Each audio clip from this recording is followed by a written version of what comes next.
ये कहानी है एक ऐसे इंसान की जिसने अपनी मात्र 10 साल की उम्र में अपने घर का सपोर्ट करने के लिए अखबार तक बेचा। लेकिन दोस्तों, उसको पता था उसकी पढ़ाई के प्रति रुचि उसका जीवन बदल देगी और वो बड़ा होकर एक ईमानदार राष्ट्रपति, मिसाइल मैन और भारत का नेक व्यक्तित्व वाला इंसान बनकर सामने आया। जी हाँ, मैं बात कर रहा हूँ डॉक्टर एपीजे अब्दुल कलाम की।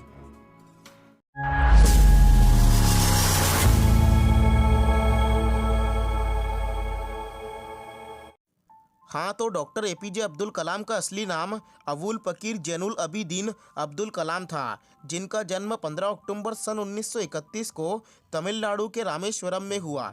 इनके पिता का नाम जैनुल अबिदीन था, जो एक नाविक थे, और उनकी मां का नाम अशी अम्मा था, जो एक हाउसवाइफ थी। एपीजे अब्दुल कलाम के परिवार की आर्थिक स्थिति ठीक नहीं थी, इसीलिए उन्होंने छोटी सी उम्र में ही काम करना शुरू कर दिया था और वो स्कूल से आने के बाद न्यूज़पेपर बेचते थे। स्कूल के दिनों में कलाम पढ़ाई में एक सामान्य बच्चे थे, पर नई चीज़ों को सीखने के लिए वो हमेशा तैयार और तत्पर रहते थे। उनके अंदर सीखने की भूख थी और वो साथ ही पढ़ाई पर घंटों ध्यान देते थे। और एपीजे अब्दुल कलाम ने अपनी स्कूलिंग सच वार्ताज मेट्रिकुलेशन स्कूल से पूरी की।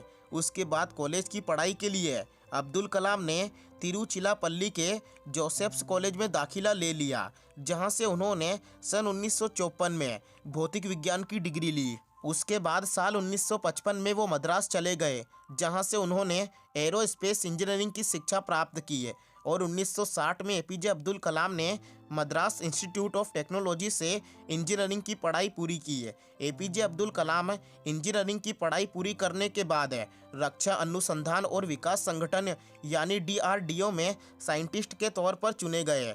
वहां पर अब्दुल कलाम ने अपने करियर की शुरुआत भारतीय वायुसेना के लिए एक हेलीकॉप्टर के लिए छोटा सा डिज़ाइन बनाकर की है। लेकिन DRDO में काम करने के दौरान उनको संतुष्टि नहीं मिल रही थी, क्योंकि DRDO में एक सीमित काम होता था जिसको रोजाना दोहराना पड़ता था और अब्दुल कलाम एक ही काम को बार बार नहीं करना चाहते थे। DRDO में कुछ सालों तक काम करने के बाद उनका ट्रांसफ़र इसरो में हो गया, जहां पर वो भारत के सैटेलाइट परियोजना के लिए नियुक्त किए गए और उस परियोजना को उन्होंने बखूबी संभाला और तभी उनको ये महसूस होने लगा कि वो इसी काम के लिए बने हैं।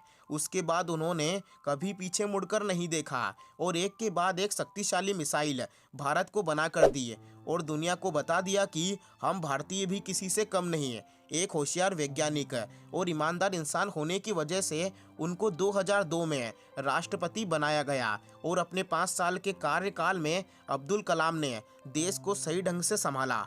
इस पद को छोड़ने के बाद उनकी उम्र ढल चुकी थी और ये एक ऐसा समय था जब हर इंसान अपने जीवन की हर चीज़ों से रिटायरमेंट ले लेता है, यानी आराम करने का सोचने लगता है।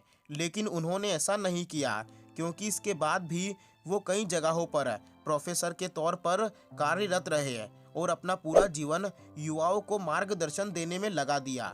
मगर दोस्तों, 27 जुलाई 2015 का वो दिन भारत के हर इंसान के लिए दुख से भरा रहा, क्योंकि उस दिन हार्ट अटैक आने के कारण वो दुनिया को हमेशा के लिए छोड़कर चले गए।